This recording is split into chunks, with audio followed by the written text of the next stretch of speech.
Knowing your family's history of cancer is a first step to understanding your own cancer risk and may qualify you for the MyRisk Hereditary Cancer Test with Risk Score. It's easy, accurate, and covered by most insurers. Learn more at getmyrisk.com. That's GETMYRISK.com. Hi, I'm Dr. Aliabadi. If you struggle with irregular cycles, acne, facial hair, body hair loss, or insulin resistance, you might be dealing with PCOS or polycystic ovarian syndrome. Having dedicated my life to helping women with PCOS, I understand the challenges in getting an accurate diagnosis and the right care. That's why I created Ovi, a science-backed alternative to prescription medications. Ovi is designed to help you take control of your health with clinically proven, validated ingredients in a simple, once-a-day solution. For too long, women with PCOS have had to choose between lifelong prescriptions or complicated supplement regimens. Ovi offers a better way to help manage your symptoms without the hassle. It's my mission to empower women facing PCOS and other hormonal issues by providing the information and support they need. Reclaim your health once and for all. Go to ovi.com. That's OVII.com and start today. On this episode, we have Kristen Dahlgren, an award-winning journalist turned breast cancer advocate and founder of the nonprofit Cancer Vaccine Coalition, along with Dr. Kiran Dhillon, who is the executive director for the Cancer Vaccine Institute, where she manages plans and directs the research operations. They are both breast cancer survivors, just like myself, fiercely committed to bringing together the best minds in research to advance breast cancer vaccines. What they're doing is truly leading-edge research, and as you can tell from our conversation, they're not going to stop unless less damaging, more effective treatment options are available for everyone. We have to change the way we talk about breast cancer awareness, risk mitigation, and treatment. So let's get into it.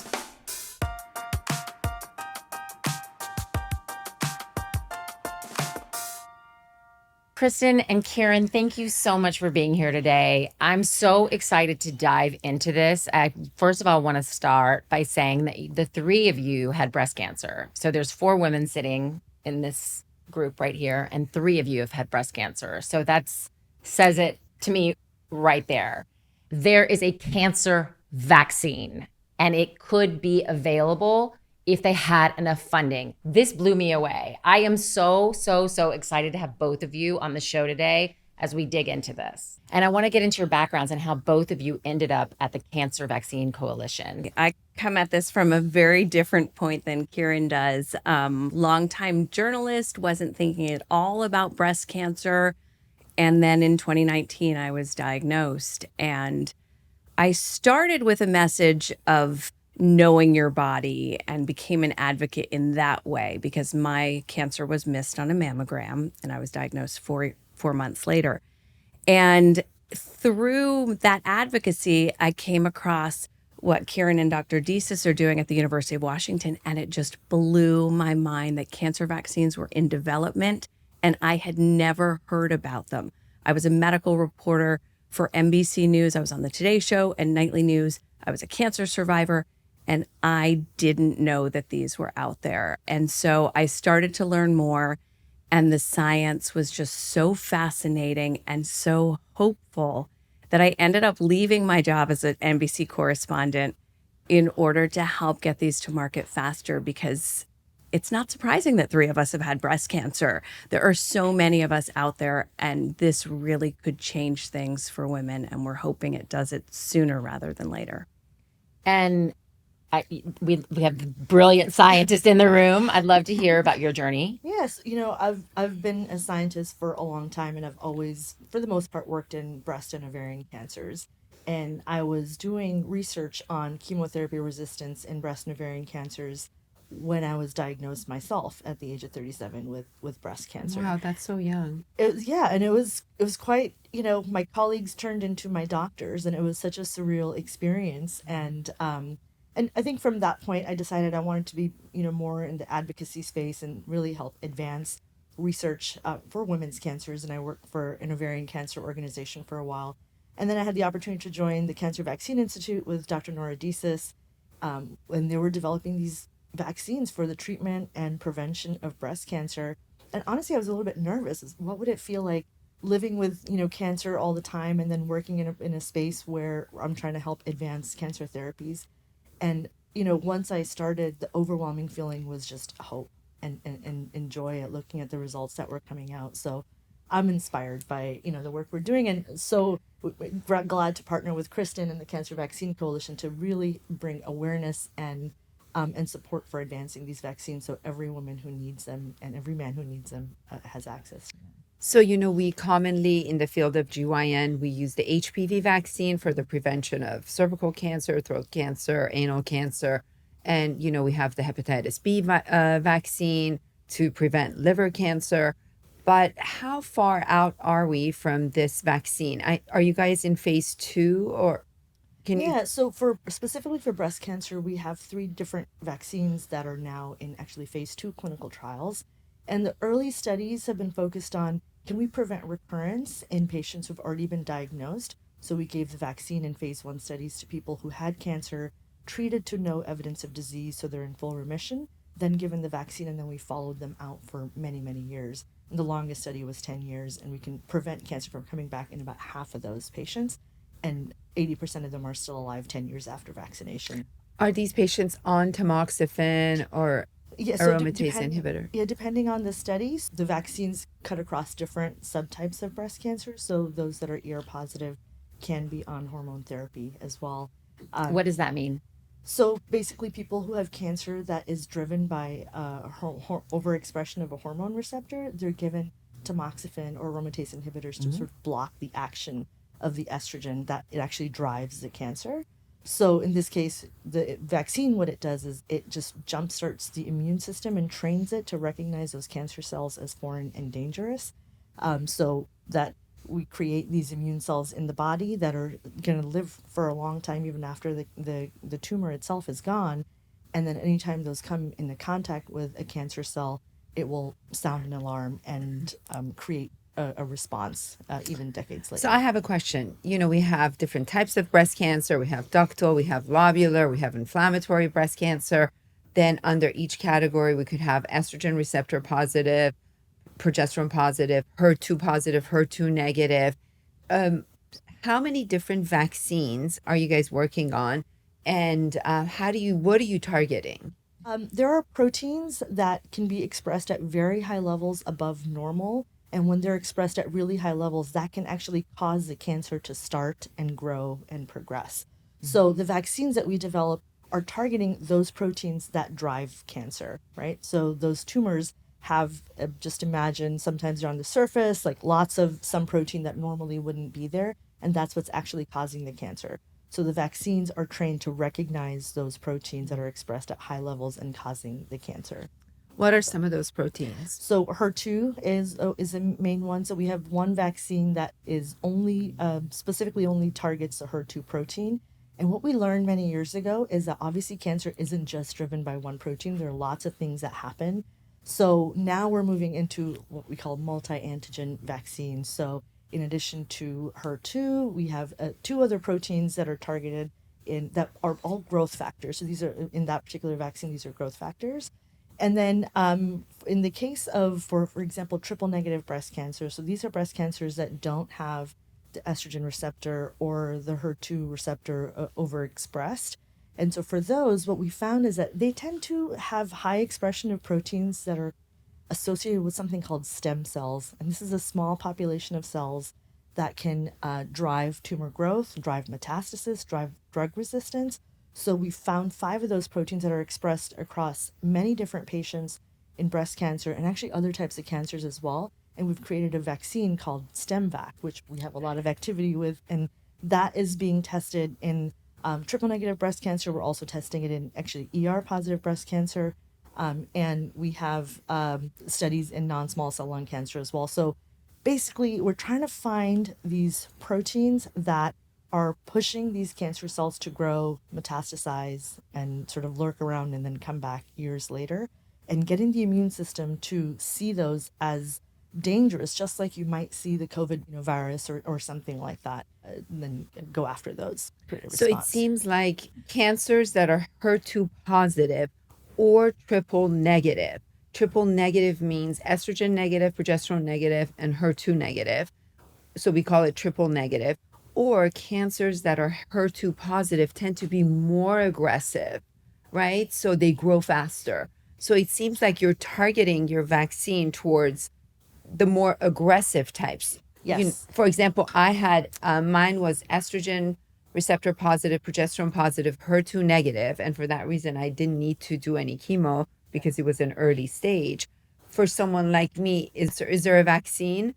Yes, we actually think the stem-back vaccine would be effective in patients with hormone receptor positive cancer as well, and are hoping to open a study, but more in the metastatic setting, so not necessarily for early stage. So as I was saying before, first we were trying to prevent recurrence from happening. Now the vaccines are actually in studies to help accentuate treatment that patients are receiving. And the goal is to move these into prevention. So people who are at higher risk, either due to genetic mutation or they have DCIS or some other precancerous lesions that can be found in mammograms. And those would be populations that would go into preventative studies for these vaccines. So let me understand this. Many cancer vaccines. I actually did not know until I've heard about what y'all are doing. And It's not available though. It's yet. not available yet. But the problem is there isn't enough funding to finish all of the studies and all of, to get it from phase 2 to phase 3 to get to this. So that is insane to me. We have 3, you're telling me. One that might prevent, one that will help, if you're taking chemotherapy, it will help whatever the treatment is. And what was the third one? Preventing recurrence, helping treatment. So we have a clinical trial. Patients receive it when they get their treatment before they even have surgery, so in the neoadjuvant setting. And then the third is to prevent cancer in the first place or intercept it at an early stage. It just seems to me, why wouldn't the federal government come and say, this is just crazy to me? I can do that. Okay. Well, I don't have an answer to that, but I do know that I've been to the White House twice. I've talked to the heads of the NIH, the NCI. HHS had us down to speak about it.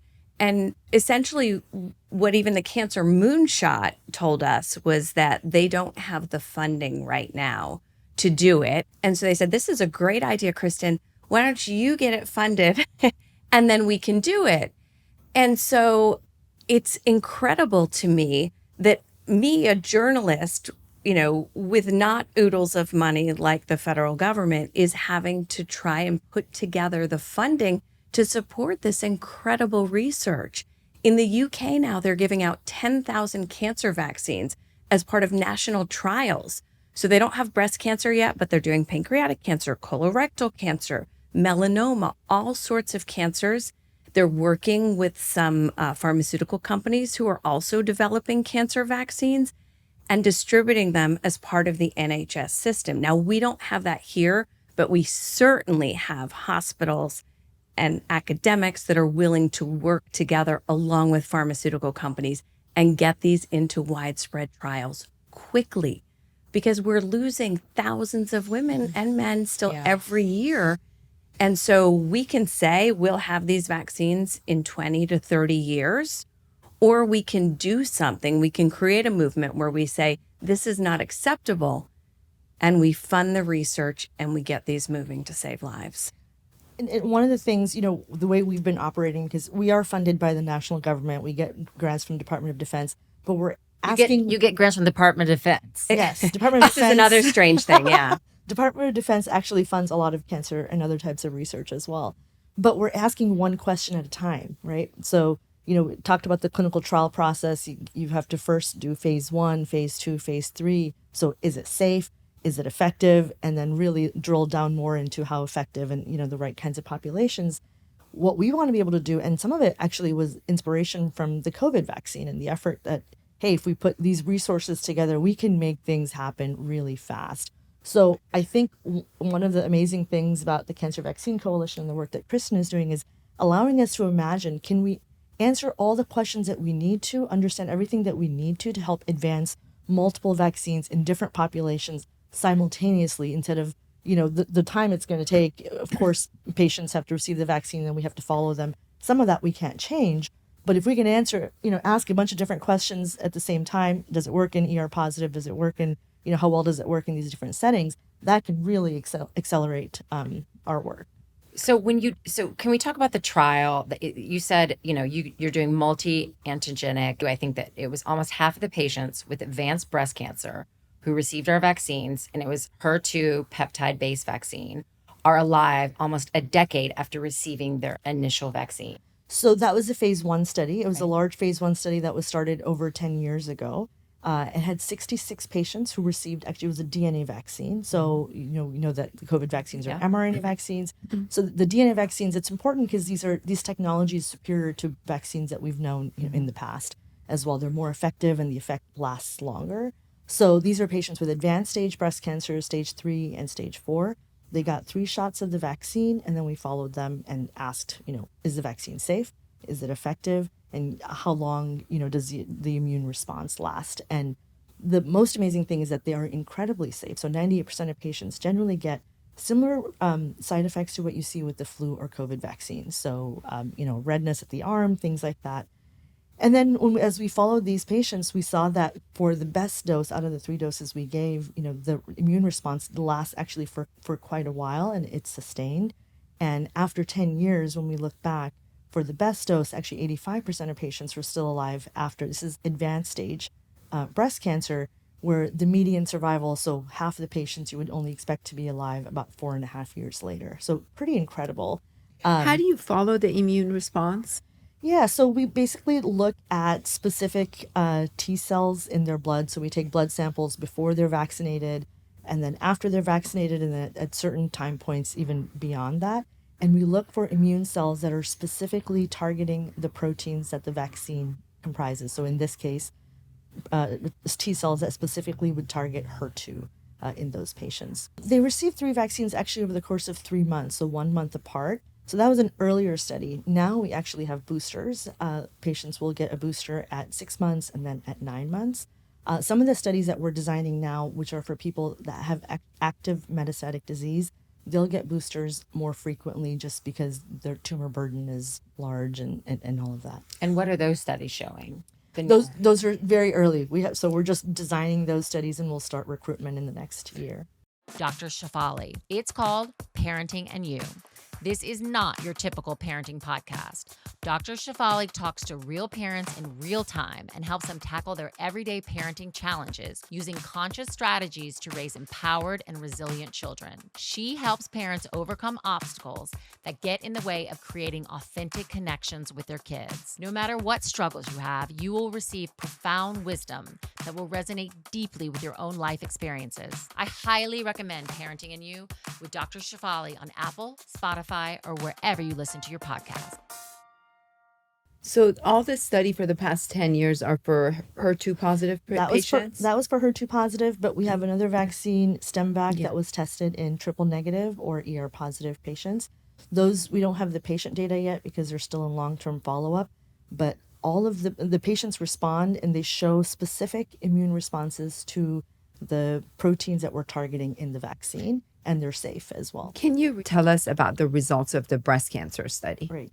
So the breast cancer study was done in women who had HER2 positive breast cancer. So the HER2 protein is expressed at high levels, and it accounts for about 30% of breast cancer. They were treated to no evidence of disease. So basically the tumor was gone at the point, or they only had a little bit of bone disease. Then they were given the vaccine 3 times, 1 month apart.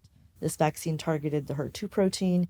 And then we looked at whether, is it safe? Is it effective? And do we see the immune response? So the question of safety, it's very safe. 98% of patients had very minor side effects that were resolved within 3 to 4 days. When we followed those women for 10 years, and that was because this is one of the first DNA vaccines, and we wanted to make sure that we're very, safe.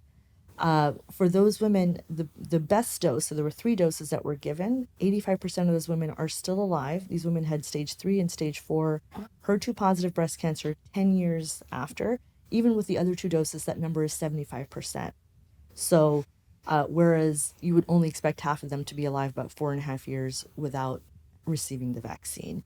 They had immune responses that were sustained, and we had a patient reunion last year where we had patients from these studies. And one of these patients lives on the East Coast. And she said, when I go to my doctor's office, they kind of look at me like I'm a unicorn. And here I am in a room full of unicorns. It gave us goosebumps, right? To be able to see these patients. I mean, they're alive. They're living their lives. One of the things we're working on is, can we find biomarkers or other blood indicators that tell us sooner if something is effective? And so that's an active area of research as well. When do you think these vaccines will be available to the public? So we're hoping to have the first vaccine FDA approved in the next 5 to 8 years, hopefully with the support of Kristen and the Cancer Vaccine Coalition and No all pressure. Of you. Yeah, and I kind of see, as we're starting different trials, I see sort of a race, which vaccine is it going to be? And we're trying to design studies that give us the answers that we need, that help the patients and can help us get to that FDA approval. Obviously, all of this process takes a while because the safety of patients is the most important thing, and we have to be deliberate about it. You talked about vaccines being available in other countries or clinical trials for pancreatic cancer, for colon cancer. How are those vaccines different than yours? Yeah, so the vaccines that Kristen was talking about in the UK, those are personalized vaccines. So, and there's been a study published for pancreatic cancer that you may have seen that was quite remarkable. In those cases, what they do is they take the patient's tumor and they sequence a tumor and find out all the different, genetic sequences and mutations that might exist. And they find new proteins that are formed because of mutations, and they can use those to train the immune system to give a danger signal. So those are personalized vaccines. The ones we're doing are ones that, again, the proteins that are expressed at high levels in many patients. So they're off the shelf. You can give them to any patient with that subtype of the disease. So there's a little different application. And that's why we can actually think about going into prevention as opposed, because it's not a personalized vaccine to one patient. And of course, you can imagine the cost of a personalized vaccine versus sort of off the shelf. And they both have a place, right? They both have a place. It's important to know about that one. When I was doing research and talking to people, that what's happening in Europe, they didn't do breast cancer. And the reason that they did was they said that women survive breast cancer, that there's such a high level of survivability, which is shocking to me. Well, I had someone at the NIH say that exact same thing to me. Why do we need a breast cancer vaccine? We have such good treatments for it. And I was like, well, I could lift my shirt up and show you. Yeah. Or, tell you about all of the things that I've been through. Yes, we've increased survival. I am happy to be alive after chemotherapy and radiation and a double mastectomy. But if there are better options, of course we need that. And it's important to note, so Cancer Vaccine Coalition is a coalition of doctors from all over the country. So we love the work that's happening at University of Washington and the Cancer Vaccine Institute. We have other doctors who are at MD Anderson, at Dana-Farber, at Cleveland Clinic, at University of Pennsylvania. Some of them are working on those personalized vaccines and are really excited about the possibility in breast cancer, the ability to take somebody's own tumor and create a vaccine just for them. And then others are also working on these off-the-shelf vaccines, which really would be a remarkable option if you could give everybody a vaccine to either prevent or help in their treatment at a low cost. This would be revolutionary, not just in this country, but around the world. For, let's say, someone who's listening to this podcast right now and they are struggling with stage 4 breast cancer, do they have access to this personalized vaccine in this country right now?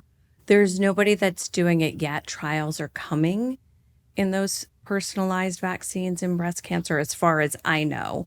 And I'm not, I don't know everything that's going on at every different hospital, but I don't believe, and Kiran, correct me if I'm wrong, that any personalized vaccines are being trialed. That they're not treating the breast cancer at all. So one of the considerations for the personalized vaccines is that so tumors have different levels of mutation rate. So how genetically messed up are they? And actually, the more genetically messed up they are, the more mutations there are, the easier it is to create these personalized vaccines.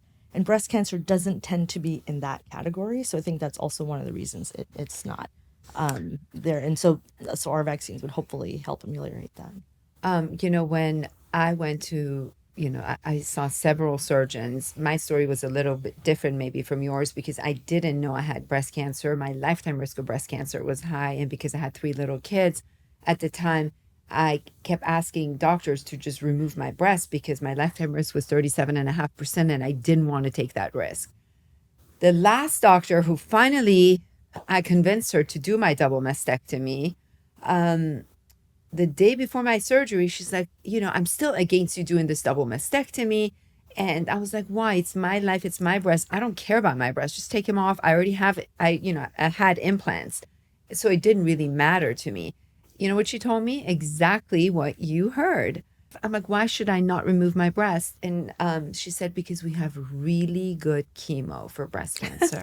As she was saying it, I was thinking to myself, like, do you understand the words that just came out of your mouth? So you're telling a mother of 3 children, a physician who works 7 days a week, to take the risk of breast cancer and chemotherapy versus having a double mastectomy. And of course, she did my double mastectomy, and a week later, they found out from my breast tissue that I had stage 1 breast cancer. I think you're absolutely right. And also, I mean, the decision as patients, what to do with our bodies when we face something, it's a personal thing. I had stage 1 breast cancer. It was a year of surgery, chemotherapy, and then radiation. It was no picnic. Even early stage breast cancer yes, your survival rates are much better, but imagine if you had options that were less invasive and that preventative. And that let you keep more of yourself, right? I mean, that's one of the things as breast cancer patients, we lose a piece of ourselves in this whole process. It's right? amputation. I mean, if you really think about it, it's like going back to the Middle Ages and some of the options that they had for healthcare. Amputating your chest is a big deal, and we've normalized it so much. And I'm not saying that's not the right decision. That's what I chose to do, and that's what we have available right now. But we've normalized that 1 in 8 of us will get breast cancer, that your friend, your sister, your mom, your daughter, we're just going to know people who have this disease. And until we stand up and say there are better options, they're in development, we can move them along. I'm not saying every single vaccine will make it through phase 3 and to approval, but if we're not pushing for them, none of them will. So to those of us that are not scientists or doctors, I want to just say this again, and then I get very specific. So there are vaccines currently in development that need funding to get through the trials that will prevent cancer from coming back, will treat cancer, and will be in preventing and intersecting cancer in the first place. So there's phase 1, there's phase 2, there's phase 3, and then it goes to the FDA, correct? For approval, yes. So how much money do we need, and how can we help you? Because that's what you're doing. What needs to happen? And it's crazy because there are people that could single-handedly do this.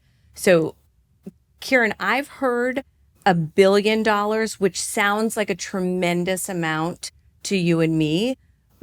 But when you talk about the wealth that countries have, or some of these billionaires, it's not actually that much. And when you think about the fact that we spend $29 billion a year treating breast cancer, do the math, it would be a lot cheaper to accelerate vaccines. I didn't even know there was a cancer vaccine. I'm not even kidding. And we're doing a women's health podcast. I mean, literally. I mean, so we're talking about breast cancer vaccines, but ovarian cancer is another one we're working on. We've had a vaccine that's now moving to phase 2 clinical trials, one for prevention. We're working on prostate cancer, colon cancer, bladder cancer, and lung cancer. Sure. Yeah, we've developed this technology, and so that's our hammer. And now everything is in it, but it takes resources and people, and even a small, clinical trial of maybe about 25 to 30 patients, that costs us close to $3 million. So that's a small study that then has to move on to a larger phase 2. And then when you get to phase 3 studies, this is why the price tag is so high. You need hundreds or more patients, to be able to show that they're safe and they're effective and doing what we want them to be doing. So we think it's $1 billion. So we need to find you $1 billion. If we find you $1 billion, well, we can finish the. I mean, that's the estimate that I've been given, but that would move us along a lot. That would put us a long way. And like Kiran said, once we have one vaccine for a solid tumor cancer, we know what works on Yeah. other solid tumor cancers, and it's just going to snowball. And it's not just us saying this. The World Economic Forum, just called this a revolution in cancer vaccines is coming. I've heard from people who have worked in this their whole long medical careers that say they have never been more hopeful about a cure. And you never used to hear people talking about a cure for cancer. That was pie in the sky. And yet we're actually talking about that. And these things are moving forward. Something in the next few years is going to be a cancer vaccine. And then the floodgates open, I hope. That's incredible. So one of the other vaccines that I'm really excited about thinking in the prevention space is, so it's the inflammation that comes from fat tissue that can cause a high risk for breast cancer, endometrial cancer, others, and then also hypertension, diabetes. So because we know how to make these cancer vaccines that like destroy the cancer tissue, we actually also know how to suppress inflammation using those vaccines. So we're developing a vaccine that targets inflammation from fat tissue as a way to target a risk factor of breast cancer and other types of cancers as well. So it'll And that's help not with a weight. clinical. It's so It'll help exciting. with weight. It will It's- help with cancer. So it won't. It'll. What it actually does is if people can lose weight, but the immune signature of that inflammation actually sticks around. So it would be supplemental to weight loss, and it would sort of take care of the immune system.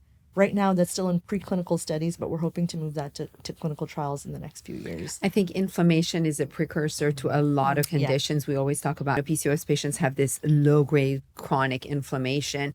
I think I have inflammation from stress, from Cortisol levels from and- cortisol levels. So there's so many factors. So that it would be amazing to imagine having a vaccine as an anti-inflammatory vaccine. I'd sign up for it. I would sign up for all of I know, these. right? I mean, yeah. So women listening, men and women listening right now, how can we be helpful? How can we, jump on board with you and help you with your mission? So we're building this. We've brought together all of these scientists. I'm trying to spread the word. So awareness is a big thing. People can share it in their networks. We're launching our Give Us a Shot campaign in October, where you can tell us a story and what you want a shot at in life, not just the physical vaccine, but I really want a shot at seeing my 8-year-old grow up, graduate, get married. There's so many things that we deserve a shot at in life. And so that's our campaign. So share that on social media, tag us. And then, of course, the funding is a big deal. These are expensive studies. It's going to take money. So anyone who feels moved to make a donation at cancervaccinecoalition.org, or knows somebody, or bring in your corporation, bring in your wealthy friends. There are people that can make a difference in this world. It was a crazy idea to quit my good job and to start this, but I have been so moved by the people who have reached out and are helping us. They're bringing in corporate sponsors. They're volunteering their time. We're all volunteer at this point. Yeah. And there is just an amazing group of women and men who want to make this happen and who have just been really generous in joining us. So Can I say something as a physician, and Yes. as a gynecologist? I think the biggest problem in this country is there's no preventative care. I see it in my office every day. I've been practicing for many years. I've been in the healthcare industry for, 30 years, since since I started medical school. There is no preventative care. We wait until patients are diabetic. They have broken legs. They have a full-blown cancer, and then we start treating them, right? One of my passions in life has been to bring awareness to this lifetime risk calculator that saved my life. I wanted every woman on this planet to know their lifetime risk of breast cancer. As you know your name, last name, date of birth, you should know your lifetime risk of breast cancer. Why? Why is that so important? Because to this day, women will tell you that I don't have breast cancer in my family, so I'm not going to get breast cancer. It's not true. I didn't have any cancers in my family. 85% of women who get breast cancer don't have anyone in their family. Why am I saying all this? Because we need to start by educating. 1 out of 8 women get breast cancer. Majority of them don't have it in their family. Only less than 5% of breast cancers are linked to a genetic mutation like BRCA, PALB2, CHEK2, and the list goes on and on. So I think that's where we get stuck, right? Because there's so Absolutely. much misinformation. And we can target this from both sides. I mean, early detection means a much better chance of survival. And the vaccines will probably work really well in those early stage cancers. And then a vaccine for, God forbid, somebody is metastatic or has advanced disease, so hitting this from both sides. I had no family history either. And I found my own cancer because I noticed a dent in my breast. I had just had a mammogram a few months before. I probably got the letter that said, you have dense breasts, you should consider other screenings. Nobody called me. Nobody explained what that meant. And so I went about my life until I saw that dent. And luckily, I had done a story for Nightly News a few years before that 1 in 6 women doesn't present with a lump. And so when I saw that dent, I knew it was something I had to get checked out. And thank goodness I did. I was already stage 2 with lymph node involvement. So, I hate to think about how much more it would have progressed had I not been proactive with knowing my body, recognizing that something was different. And so, there's so many ways that we can be more proactive and we can protect and value women's health and women's lives. There are already vaccines in development and in trials for BRCA-positive patients. And so, Cleveland Clinic, University of Pennsylvania, they're already doing clinical trials on healthy women that are BRCA positive to see if they can prevent disease. So just for the audience listening to this, like I said, less than 5% of women have a genetic mutation that can predispose them to breast cancer. A lot of people think if they've been tested just for BRCA1 or BRCA1 and BRCA2, they're done. It's not true. There are many cancer mutations that can increase your lifetime risk of breast cancer, ovarian cancer, and other cancers. And I mean, for the past 10 years, every single patient of mine who walks through the door gets their, we take a family history and we calculate their lifetime risk. And if they have family history of any cancers, we offer the MyRisk or Myriad test. It's one of the genetic tests. I love it. It's diagnostic. And I'll tell you why I also like that. Not only it checks for 48 cancer-causing genes, it looks into your DNA for little tiny markers. These are markers that individually, they don't do anything. But some women have a bunch of those